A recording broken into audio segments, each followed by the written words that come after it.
Eloquent ادب کے ویور سے گزارش ہے کہ ہمارے چینل کے پلے لسٹ آپشن کو ایکسپلور کریں اور جتنے بھی آڈیو بکس کمپلیٹ ہو چکے ہیں جیسے داستان ایمن فروشوں کی، شمشیر بے نیام، آخری چٹان اور ایک بت شکن پیدا ہوا، فردوس ابلیس اور نیل بہتا رہا، اندلس کی ناگن، مارکہ کربلا، ان سب آڈیو بکس کو خود بھی سنیں اور زیادہ سے زیادہ شیئر کرنے کی کوشش کریں۔ یہی ہمیں سپورٹ کرنے کا بہترین طریقہ ہے۔ جزاک اللہ۔ بسم اللہ الرحمن الرحیم۔ یہ خیر النساء بیگم کے حسن کی خیرات ہی تھی کہ میر عالم وزارت عظمیٰ کے منصب تک پہنچا تھا۔ اگرچہ وہ نظام علی خان کا مصاحب خاص تھا، لیکن والی دکن اس سے زیادہ اسے کوئی دوسری حیثیت نہیں دینا چاہتا تھا۔ پھر جب کپتان پیٹرک نے وزیر اعظم کے لیے میر عالم خان کا نام پیش کیا تو نظام علی خان بھڑک اٹھا۔ وہ ایک خوشامدی کے لباس میں زیادہ اچھا لگتا تھا، مگر گورنر جنرل بہادر اسے وزیر اعظم کی حیثیت سے دیکھنا پسند کرتے ہیں۔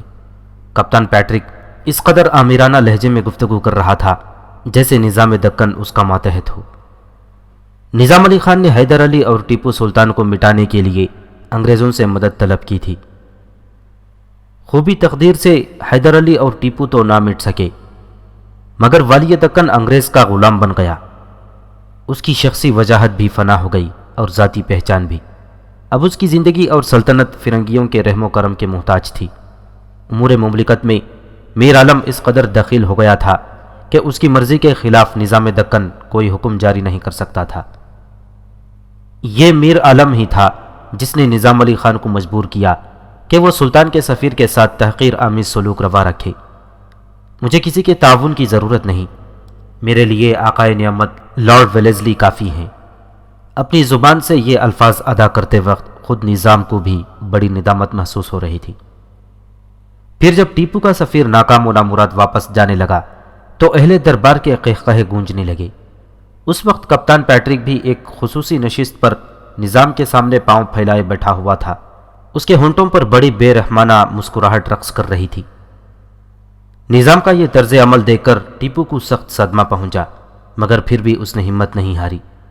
ہندوستان میں ایسی کوئی ریاست باقی نہیں رہی تھی جہاں سلطان نے اپنے سفیر نہ بھیجے ہوں۔ اس نے ہندوستان کی آزادی اور بقا کے لیے دشمنوں کے دروازوں پر بھی دستک دی تھی، مگر کیا دوست اور کیا دشمن، سب کے سب اپنے دروازے مقفل کیے بیٹھے رہے، یہاں تک کہ ٹیپو کے تمام سفیر ناکام و نامراد واپس لوٹ آئے۔ ایسی سنگین ساعتوں میں ٹیپو کے کانوں میں سید اکرم بخاری کے الفاظ گونجنے لگے۔ سید صاحب نے اپنی موت سے چند لمحے پہلے بڑے حسرت زدہ اور اذیتناک لہجے میں کہا تھا، بد نصیب ہندوستان، اب تجھے ذلت و بربادی سے کوئی نہیں بچا سکتا۔ سید صاحب کی پیش گوئی کے خد و خال ظاہر ہونا شروع ہو گئے تھے، لیکن ٹیپو جیسے مرد مجاہد گوشہ نشین ہو کر اپنی موت اور شکست کا انتظار نہیں کرتے۔ سلطان بدترین مایوسیوں اور اندھیروں کے گرداب میں الجھا ہوا تھا، لیکن پھر بھی وہ خون آشام موجوں کا سینہ چاک کر کے آزادی کے ساحل کی طرف بڑھنے کی کوشش کرتا رہا۔ اس کے ایک ہاتھ میں امید کا پرچم تھا اور دوسرے ہاتھ میں غیرت مند جذبوں کا چراغ تھا۔ ملکی اتحاد سے مایوس ہو کر سلطان نے اتحاد بین المسلمین کے لیے ترکی شاہ ایران اور والی کابل زمان شاہ کے دربار میں اپنے سفیر بھیجے۔ اس کے ساتھ ہی فرانس کی حکومت سے بھی امداد طلب کی۔ ٹیپو نے قبل از وقت ہی ایک معاہدہ نامہ تیار کر کے فرانس بھیج دیا تھا اور اپنے سفیر کو تاکید کر دی تھی کہ وہ ہر قیمت پر فرانس کے شاہ لوئی کو آمادہ کرنے کی کوشش کرے۔ شاہ لوئی کے وزراء ٹیپو کی اس دریا دلی سے بہت متاثر ہوئے اور وہ فرانسیسی سپاہیوں کا ایک دستہ بھیجنے پر رضامند ہو گئے، مگر شاہ لوئی نے اس معاہدے سے اتفاق نہیں کیا۔ اس نے ٹیپو کے خط میں جواب میں صرف اتنا لکھا کہ وہ سلطان کے جذبات کی قدر کرتا ہے، اگر حالات ناسازگار ہوئے تو ریاست میسور کو حکومت فرانس کا تعاون حاصل ہو جائے گا۔ وزراء نے شاہ کو بہت سمجھایا کہ وہ اس ذری موقع سے فائدہ اٹھانے کی کوشش کرے، مگر فرانس کے حکمران کو خود اپنے ملک میں انقلاب برپا ہونے کا خطرہ تھا، اس لیے وزیروں کے مشورے پر عمل نہ کر سکا۔ البتہ کابل کے فرمان رواں زمان شاہ نے ٹیپو کو یقین دلاتے ہوئے کہا، آپ ایک لائق اعتبار دوست ہیں اور اسلام کی سربلندی کے لیے کام کر رہے ہیں۔ اگر خدا کو منظور ہوا تو بوقت ضرورت میرے تمام جنگی وسائل آپ کے لیے حاضر رہیں گے۔ ایک طرف سلطان کی سفارتی مہم جاری رہی اور دوسری طرف وہ ذاتی طور پر اپنی صفوں کو مضبوط کرتا رہا۔ ریاست کے تمام قلعوں کی مرمت کی گئی اور خاص طور پر سرنگا پٹنم کے قلعے کو زیادہ مضبوط بنا دیا گیا۔ اسی عرصے میں ایران کا شہزادہ انتہائی شکستہ حال میں سرنگا پٹنم پہنچا۔ سلطان نے نہایت عزت و احترام کے ساتھ اسے اپنا مہمان بنایا اور شہزادے کے جیب خرچ کے لیے 10,000 روپے ماہانہ مقرر کیے۔ پھر جب تقریباً 1 سال بعد شہزادہ رخصت ہوا تو سلطان نے اسے قیمتی تحائف پیش کیے۔ ٹیپو نے 5-6 سال کے مختصر سے عرصے میں اپنی فوجی طاقت دوبارہ بحال کر لی تھی۔ کوئی سوچ بھی نہیں سکتا تھا کہ آدھا ملک گوا دینے کے بعد تنے تنہا سلطان اس علاقے کی سب سے بڑی سیاسی طاقت بن کر ابھرے گا۔ ٹیپو نے بے شمار ملکی اصلاحات کی تھیں۔ اس نے سب سے پہلے ہندوستان میں مجلس شورا یعنی پارلیمنٹ قائم کی تھی اور باخبر عوام کو حکومت میں شامل کرنا چاہا تھا تاکہ رعایا بھی امور سلطنت کی ذمہ داریاں سنبھالے اور اس طرح غداریوں کا سلسلہ ختم ہو جائے۔ مگر حرام کار میر صادق نے سلطان کی ان کوششوں کو ناکام بنا دیا۔ جمہوریت کا یہ پہلا تجربہ تھا، اس لیے جو نمائندے منتخب ہوئے تھے ان کی اکثریت نااہل تھی۔ میر صادق نے اپنی عیارانہ چالوں سے ان نمائندوں کو اپنے ساتھ ملا لیا، پھر پیسے دے کر خرید لیا۔ اس طرح سلطان کی یہ تاریخ ساز سیاسی اصلاح اپنے پہلے ہی مرحلے میں دم توڑ گئی۔ ٹیپو نے اس مجلس شورا کا نام زمرہ غم نباشد رکھا تھا۔ اس کے علاوہ سلطان نے فوجی اصلاحات بھی کی تھیں۔ لشکر و سپاہ کو نئے ہتھیار دے کر نئے خطوط پر استوار کیا گیا تھا، مگر بدقسمتی سے میر غلام علی لنگڑا وزیر دفاع تھا جو اپنے آقا میر صادق کے حکم پر سلطان کی فوجی طاقت کو دمک کی طرح چاٹ رہا تھا۔ سلطان کی دوربین نظریں بری فوج سے زیادہ بحری طاقت پر مرکوز تھیں۔ اگرچہ نواب حیدر علی نے بحری طاقت میں اضافہ کرنے کے لیے جہاز بنانے کی ابتدا کر دی تھی، لیکن ابھی یہ منصوبہ مکمل نہیں ہوا تھا کہ فرشتہ اجل آ پہنچا۔ سلطان نے تخت نشین ہوتے ہی اس طرف اپنی پوری توجہ مرکوز کر دی۔ ٹیپو کا ارادہ تھا کہ ایک ایسا زبردست بحری بیڑا تیار کیا جائے جو ہندوستان کے ساحلوں کی حفاظت کے ساتھ ساتھ ان تمام بحری راستوں کی بھی نگرانی کرے جن سے گزر کر مغربی قومیں ہندوستان میں داخل ہوتی ہیں۔ اس مقصد کے لیے سلطان نے بصرہ، عمان اور عدن کا انتخاب کیا تھا۔ ٹیپو کی مستقبل شناز نظروں نے اسی وقت اندازہ کر لیا تھا کہ جب تک ان ساحلی مقامات پر ہندوستان کا قبضہ نہیں ہوگا اس وقت تک یہ ملک سلامت نہیں رہ سکتا۔ اس لیے ٹیپو نے ان بندرگاہوں کے حصول کی کوششوں کے ساتھ ساتھ اپنی بحری طاقت کو بھی ترقی دینے کے لیے احکام جاری کیے۔ یہ بحری بیڑا پہلے بورڈ آف ٹریڈ کے ماتحت رکھا گیا۔ اس سے ساحلوں کی حفاظت کا کام لیا جاتا تھا تاکہ بحری قزاق اپنے ارادوں میں ناکام رہیں۔ اس بیڑے میں بار برداری کے جہاز بھی شامل تھے اور یہ جہاز تجارتی سامان لے کر ایران عرب کے بندرگاہوں تک جاتے تھے۔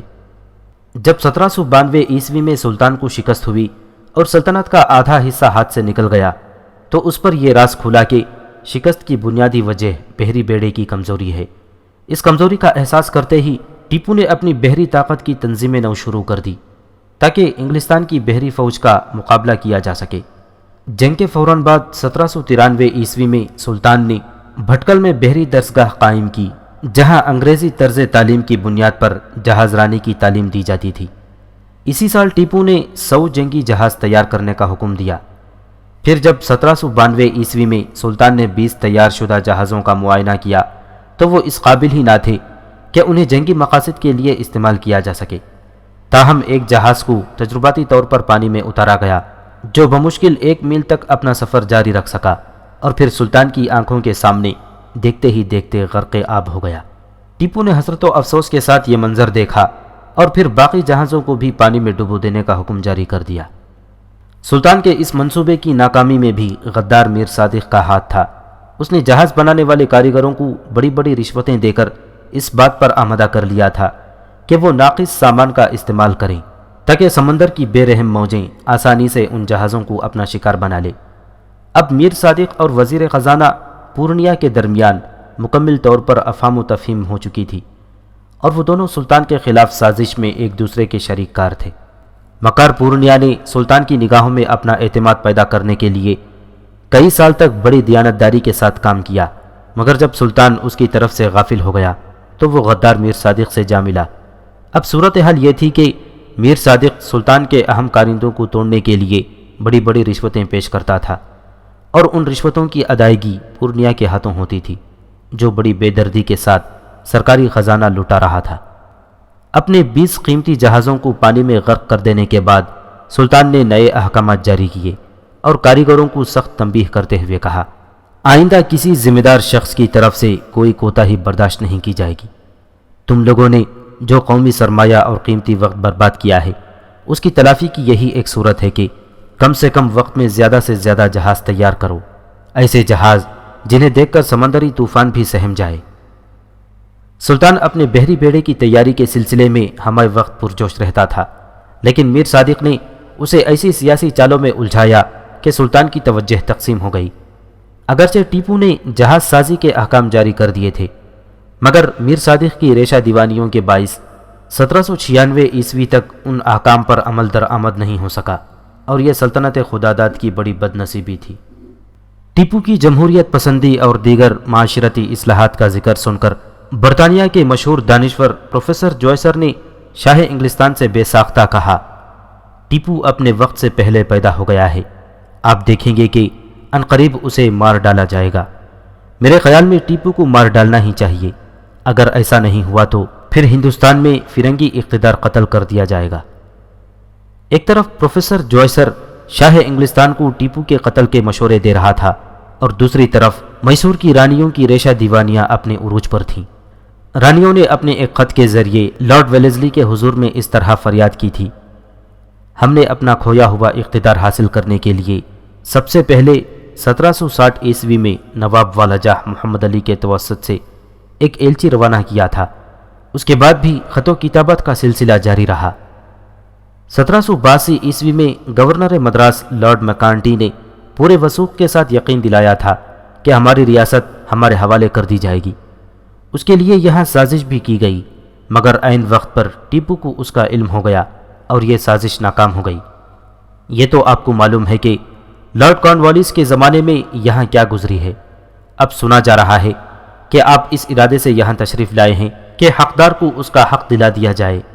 شاہ برطانیہ کا اقبال بلند ہو کہ آپ کے سوا اس دنیا میں ہمیں کسی سے انصاف کی امید نہیں۔ اگر آپ اس سلسلے میں کوشش کریں تو ہمارے مالی وسائل لشکر برطانیہ کی مدد کے لیے ہر وقت حاضر رہیں گے۔ ہم نے 1 کروڑ پگوڑے لارڈ کارنوالیس کی خدمت میں بھی پیش کیے تھے، مگر وہ اپنی کچھ مجبوریوں کے سبب پوری ریاست پر قبضہ نہ کر سکے، یہاں تک کہ شاہ برطانیہ نے انہیں واپس بلا لیا۔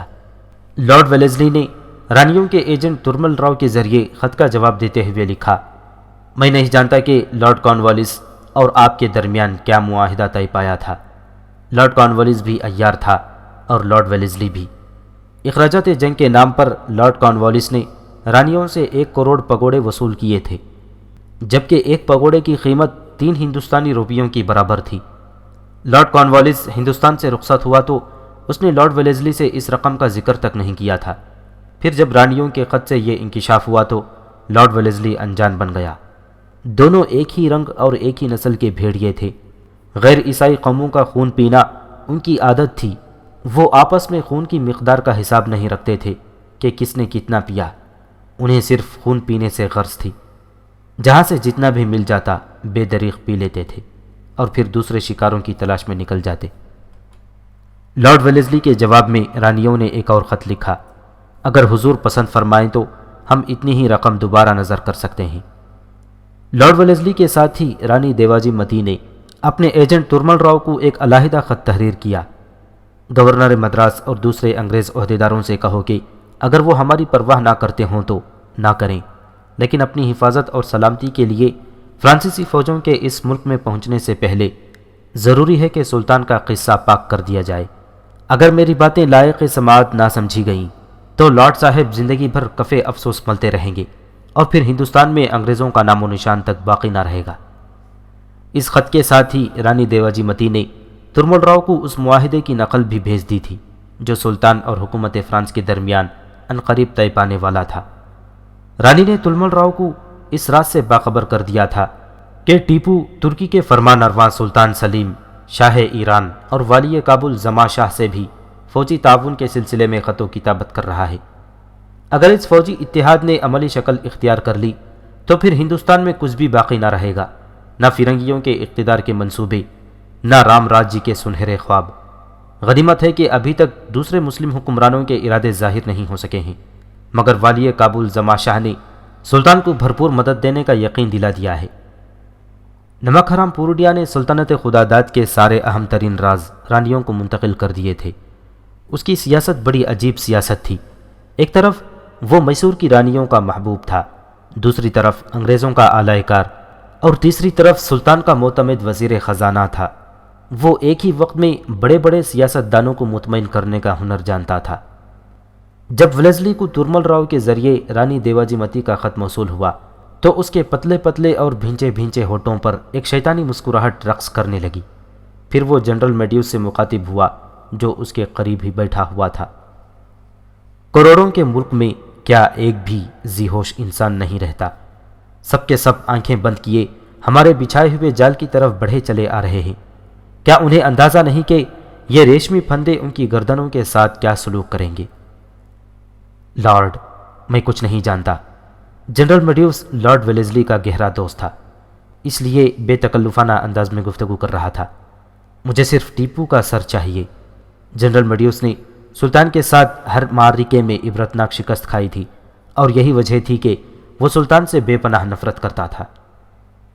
جب لارڈ کارنوالیس اور ٹیپو کے درمیان صلح کے مذاکرات جاری تھے تو جنرل میڈیوس نے اس معاہدے کی شدید مخالفت کی تھی، مگر جب لارڈ کارنوالیس نے معاہدے پر دستخط کر دیے تو جنرل میڈیوس ناقابل بیان وحشت کا شکار نظر آنے لگا۔ پھر اس نے شدید اضطراب کے عالم میں اپنی گولی مار لی۔ جنرل میڈیوس کے لیے اس کا یہ وار کاری ثابت نہیں ہوا، پھر بھی زخم اتنا گہرا تھا کہ بڑی مشکل سے اس کی جان بچائی جا سکی تھی۔ آج وہی شکست خوردہ فرنگی جنرل اپنے دوست ویلزلی کے سامنے اپنی نفرتوں کا اظہار کر رہا تھا۔ لارڈ، مجھے ٹیپو کی لاش چاہیے کہ میں اس سے اپنے گھوڑے سے باندھ کر شاہراہوں پر کھینچ سکوں۔ اس نے مجھے اتنے زخم دیے ہیں کہ صرف میرا بدن ہی نہیں، میری شخصیت کی قبائے تابناک بھی داغوں سے بھر گئی ہے۔ صبر کر جنرل، میں تجھے اتنا جذباتی نہیں سمجھتا تھا۔ لارڈ ویلزلی کے ہونٹوں پر پھیلی ہوئی صفاقانہ مسکراہٹ کچھ اور گہری ہو گئی تھی۔ سیاست کے شاطر اس طرح بازی نہیں کھیلتے کہ اگر چال الجھ جائے تو وہ خودکشی پر آمادہ ہو جائیں۔ میں ہندوستان میں اسی لیے آیا ہوں کہ ٹیپو سے اس کا سر خرید سکوں۔ لارڈ، میں ٹیپو کو خوب جانتا ہوں، وہ کبھی اپنا سر نہیں بیچے گا۔ جنرل میڈیوس انتہائی تلخ اور نفرت آمیز لہجے میں بول رہا تھا۔ بس کسی مرد جانباز کی شمشیر ہی اس کا سر خرید سکتی ہے، اور وہ اس تجارت کے لیے ہمیشہ تیار رہتا ہے۔ وقت آنے پر دیکھیں گے کہ ٹیپو کا سر کس طرح خریدا جا سکتا ہے۔ لارڈ ویلزلی نے جنرل میڈیوس کو ٹالتے ہوئے کہا، اور دوبارہ رانیوں کے ایجنٹ تورمل راؤ کا خط پڑھنے لگا۔ پھر ایکائک لارڈ کے چہرے کا رنگ بدل گیا۔ ٹیپو اور حکومت فرانس کے درمیان ہونے والے معاہدے کا ذکر پڑھ کر ویلزلی کے دل و دماغ جل اٹھے۔ ویسے تو پوری انگریز قوم اہل فرانس سے نفرت کرتی تھی، مگر لارڈ ویلزلی کی نفرت شدید تر تھی۔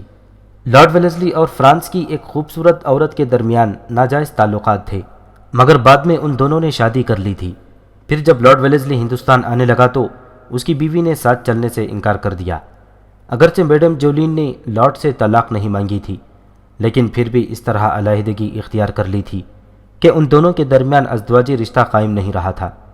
ویلزلی کو بیوی کے طرز عمل سے سخت اذیت پہنچی تھی، اور پھر اسی اذیت نے اہل فرانس کے خلاف شدید نفرت کا رنگ اختیار کر لیا تھا۔ ٹیپو سلطان بھی ان سیاسی تبدیلیوں سے بے خبر نہیں تھا۔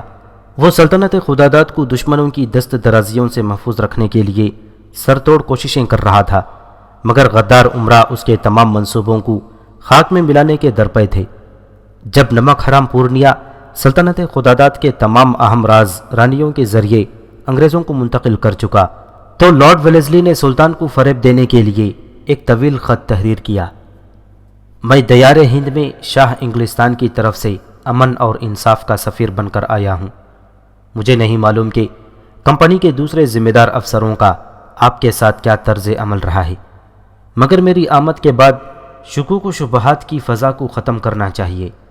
ہم دوستوں کے دوست اور دشمنوں کے کھلے دشمن ہیں، بس یہی ہماری سیاست ہے اور یہی ہمارا دستور ہے۔ آپ کا دوست لارڈ ویلزلی۔ جواباً ٹیپو نے بھی پرجوش دوستانہ جذبات کا اظہار کرتے ہوئے اپنے خط میں تحریر کیا۔ آپ کا محبت نامہ پڑھ کر بہت مسرت ہوئی، میں امن اور انصاف کے سفیر کا دل سے احترام کرتا ہوں۔ دونوں سلطنتوں کے درمیان اتحاد کا جو رشتہ قائم ہے وہ آپ کی موجودگی سے اور زیادہ مستحکم ہو جائے گا۔ معاہدے کی پابندی کرنا اور رسم دوستی کو نبھانا میرا مقصد خاص ہے۔ اس معاملے میں آپ کبھی مجھے سرد مہر اور غافل نہیں پائیں گے۔ خدا کرے آپ بھی میرے جذبوں کا مفہوم سمجھتے ہوئے اپنی اسی روش پر قائم رہیں۔ امن و انصاف کی روایتوں کا پاسدار ٹیپو سلطان۔ سلطان نے لارڈ ویلزلی کے نام یہ خط 10 جولائی 1798 عیسوی کو تحریر کیا تھا۔ ٹیپو کا خط پڑھ کر ویلزلی مسکرایا۔ مجھ سے زیادہ تیرے جذبات کا مفہوم کون سمجھ سکتا ہے؟ یہ کہتے کہتے لارڈ ویلزلی کے اندر چھپا ہوا ریاکار اور منافق انسان بے لباس ہو گیا۔ پھر کچھ دن بعد ہی ایسٹ انڈیا کمپنی کے گورنر جنرل نے عجیب انداز میں امن و انصاف کا ڈھونگ رچایا۔ لارڈ کارنوالیس کے ساتھ ہونے والی جنگ میں وائناڈ کے کچھ علاقے پر انگریز قابض ہو گئے تھے۔ نئی حد بندی کے مطابق یہ سارا علاقہ سلطنت خداداد کی ملکیت میں تھا۔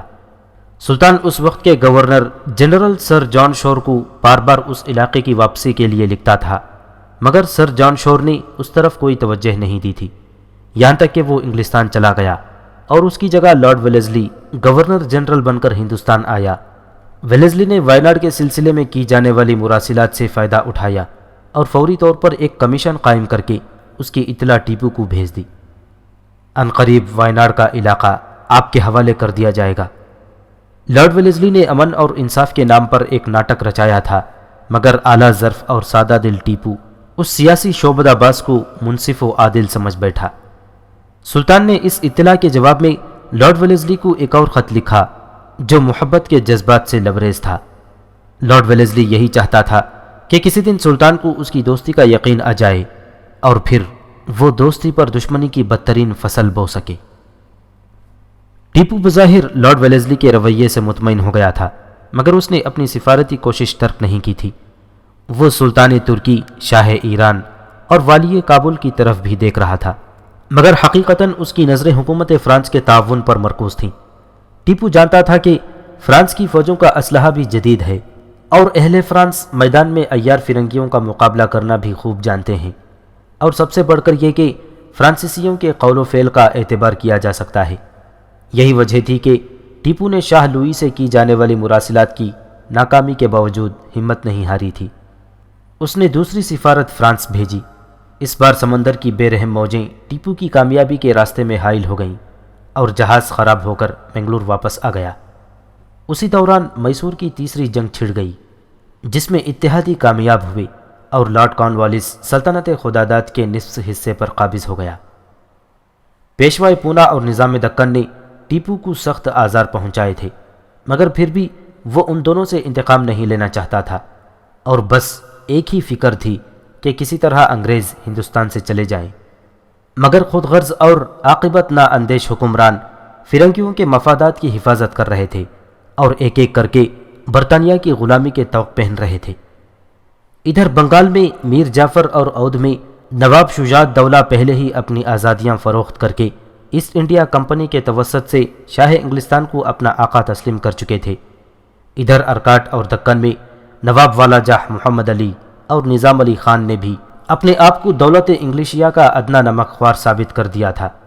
بس ٹیپو اور مرہٹے ابھی زیر دام نہیں آئے تھے، پھر بھی مذہبی دشمنی کی بنیادی پر مرہٹے انگریزوں سے جا ملے تھے۔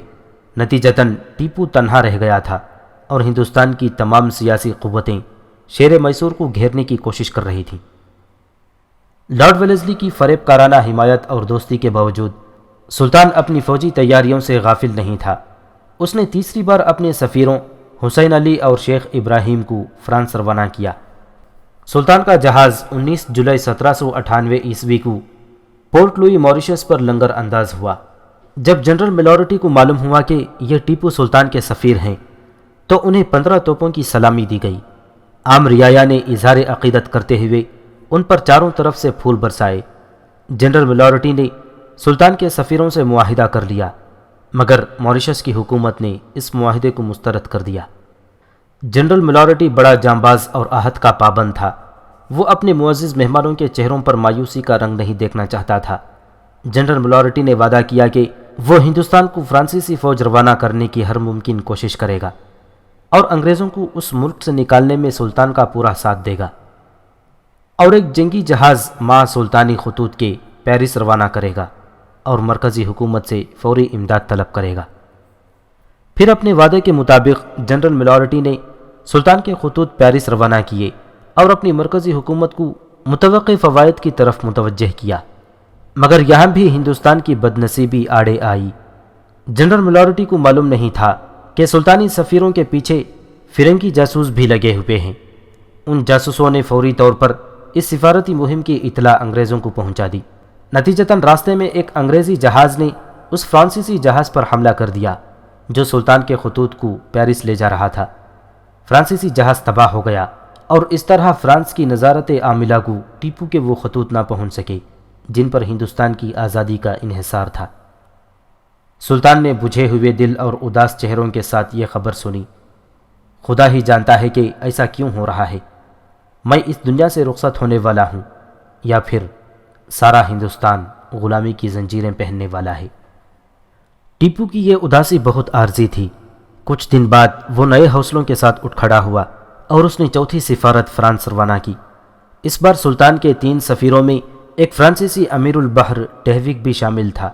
فرانس کی نظارت عاملہ نے اس سفارت کا شاندار استقبال کیا اور پھر نیپولین کے سامنے ٹیپو سے معاہدہ کرنے کی درخواست پیش کر دی۔ نیپولین بوناپارٹ نے ٹیپو کی اس درخواست کے جواب میں سلطان کے نام مصر سے ایک خط تحریر کیا۔ میرے سب سے زیادہ عظیم الشان سلطان اور میرے سب سے عزیز دوست ٹیپو سلطان کی خدمت میں، آپ کو غالباً یہ اطلاع تو پہنچ گئی ہوگی کہ ہماری فوج آج کل بحر قلزم کے ساحلوں پر خیمہ زن ہے۔ میرے ساتھ میری فوج کی بھی یہی دلی خواہش ہے کہ کسی طرح آپ کو برطانیہ کی آہنی پنجے سے نجات دلا دی جائے۔ میرا خیال ہے کہ میں مستعا اور موخا کے راستے سے آپ تک پہنچوں گا، لیکن اس سے قبل آپ کے ملک کی سیاسی حالت کا بنظر غیر مطالعہ کرنا ضروری ہے۔ اس لیے آپ اپنے ایک سربر آوردہ اور دیانتدار عہدیدار کو، جس پر آپ پورا اعتماد رکھتے ہوں، سوئز یا قاہرہ کے راستے روانہ کر دیں تاکہ میں اس شخص سے تفصیلی گفتگو کر سکوں۔ آپ کا دوست نیپولین بوناپارٹ۔ ابھی نیپولین کا یہ خط سرنگا پٹنم پہنچا بھی نہیں تھا کہ ایک اور حادثہ رونما ہوا۔ اس وقت نیپولین مصر میں مقیم تھا اور اس بحری راستے پر مکمل قبضہ کرنے کی کوشش کر رہا تھا جو یورپ اور ہندوستان کے درمیان سب سے اہم گزرگاہ تھی۔ اسی آبی گزرگاہ کے بارے میں نیپولین نے کہا تھا، اس پر قابض ہونے کے بعد ہم بڑی آسانی سے انگلستان کو تباہ کر سکیں گے۔ انگلستان کی فضاؤں میں نیپولین کے ان الفاظ کی گونج بڑی شدت کے ساتھ سنائی دے رہی تھی۔ نیپولین کا وجود آمیریت اور شہنشاہیت کے لیے ایک سنگین اور مستقل خطرہ تھا۔ برطانیہ کا شاہی خاندان اور جاگیردار طبقہ نیپولین کے اس بیان پر بری طرح پیچوتاب کھا رہا تھا۔ اگست 1798 عیسوی میں انگریزوں کے بحری بیڑے نے فرانس کے اس بیڑے پر انجانے میں حملہ کر دیا جو خلیج ابو قیر میں لنگر انداز تھا۔ نتیجتاً فرانسیسی بیڑا تباہ ہو گیا۔ یہ دیکھ کر نیپولین شام کی طرف بڑھا جہاں ترکوں نے اس پر حملہ کر دیا اور وہ بندرگاہ اکا میں محصور ہو گیا۔ نیپولین کے حوالے سے جب یہ خبریں سرنگا پٹنم پہنچی تو سلطنت خداداد کے وفاداروں کے چہرے اتر گئے۔ سلطان نے اپنی ریاست کو بچانے اور انگریزوں کو ہندوستان سے نکالنے کی جس قدر کوششیں کی تھیں ان سب کا خون ہو گیا۔ اس نازک موقع پر نیپولین کی محصوری ہندوستان کی غلامی کا سبب بن گئی۔ جب لارڈ ویلیزلی کو سلطان کے سفیروں کی واپسی اور نیپولین بوناپارٹ کے محصور ہونے کی خبریں ملیں تو وہ خوشی سے پاگل ہو کر ناچنے لگا۔ مجھے اسی خبر کا انتظار تھا، اب ٹیپو کی مدد کو فرانس سے کوئی نہیں آئے گا۔ لارڈ ویلیزلی اب سلطان کو زیادہ مہلت نہیں دینا چاہتا تھا۔ اس نے 18 نومبر کو ٹیپو کے نام انتہائی سخت لہجے میں ایک خط تحریر کیا۔ کیا آپ سمجھتے ہیں کہ میں اس خط و کتابت سے بے خبر ہوں جو آپ کے اور حکومت فرانس کے درمیان بہت دنوں سے جاری ہے؟ میرا جی چاہتا ہے کہ میں آپ کی کم عقلی پر ماتم کروں کہ آپ نے فرانسیسیوں کی طرف دوستی کا ہاتھ بڑھایا جو کمپنی کے بدترین دشمن ہیں۔ ہمارے دشمن آپ کے دوست، کیسا عجیب فلسفہ ہے۔ بہرحال میں میجر ڈفٹن کو تحقیق حال کے لیے روانہ کر رہا ہوں۔ میں نے اسے یہ اختیار دے دیا ہے کہ وہ کمپنی کے تحفظ کے لیے جس قدر علاقہ چاہے آپ سے طلب کر لے۔ فی الوقت یہی مناسب ہے کہ سلطنت خداداد کے تمام ساحلی علاقے ہمارے حوالے کر دیے جائیں۔ بعد میں اس امر پر غور کیا جائے گا کہ آپ کو اس عہد شکنی کی کیا سزا دی جائے۔ آپ کا سابقہ دوست لارڈ ویلیزلی۔ لارڈ ویلیزلی کا خط پڑھ کر ٹیپو حیرت زدہ رہ گیا۔ امن، انصاف اور دوستی کی باتیں کرنے والے نے کس قدر جلد آنکھیں پھیر لی تھیں۔ سلطان پر ویلیزلی کی نیت کا حال کھل چکا تھا، تاہم اس نے جنگ سے گریز کرنے کے لیے دوستانہ لہجے میں جواب دیتے ہوئے کہا، آپ تک جو خبریں پہنچائی گئی ہیں ان میں سے کچھ زیادہ صداقت نہیں رکھتی۔ ساری دنیا جانتی ہے کہ والد محترم کے زمانے سے فرانسیسی افسر اور سپاہی ریاست میسور کے ملازم رہے ہیں۔ خوشگوار تعلقات کی بنیاد پر دونوں حکومتوں کے درمیان ہمیشہ سفارتی مہم بھی جاری رہی ہے۔ اب اگر ماضی کی روایات کو برقرار رکھنے کے لیے سلطنت خداداد کا سفیر فرانس چلا گیا تو میرے دشمنوں پر کون سی قیامت ٹوٹ پڑی ہے۔ آپ نے اپنے خط کے آخر میں سابقہ دوست کے الفاظ لکھ کر مجھے دلی تکلیف پہنچائی ہے، مگر میں ذاتی طور پر اپنے عہد کا پابند ہوں اور اب بھی آپ کو اپنا دوست ہی تصور کرتا ہوں۔ میں نہیں جانتا کہ آئندہ سیاست کیسے کیسے رنگ بدلے گی، مگر میرا مشورہ یہی ہے کہ آپ خود غرض اور موقع پرست لوگوں کے فریب میں نہ آئیں۔ ان کا تو ایک ہی کام ہے کہ وہ دونوں سلطنتوں کے درمیان نفاق و عداوت کے بیج بوتے رہیں، مگر مجھے آپ کی روشن خیالی سے امید ہے کہ دلوں پر چھا جانے والا یہ وقتی غبار چھٹ جائے گا اور دوستی کے رشتے فروغ پاتے رہیں گے۔ دراصل ٹیپو مزید کچھ دنوں کی مہلت حاصل کرنا چاہتا تھا تاکہ وہ اپنی فوجی تیاریاں مکمل کر سکے، پھر اگر فرنگیوں کی نیت خراب ہو تو وہ اتحادیوں سے آخری فیصلہ کن جنگ لڑ سکے۔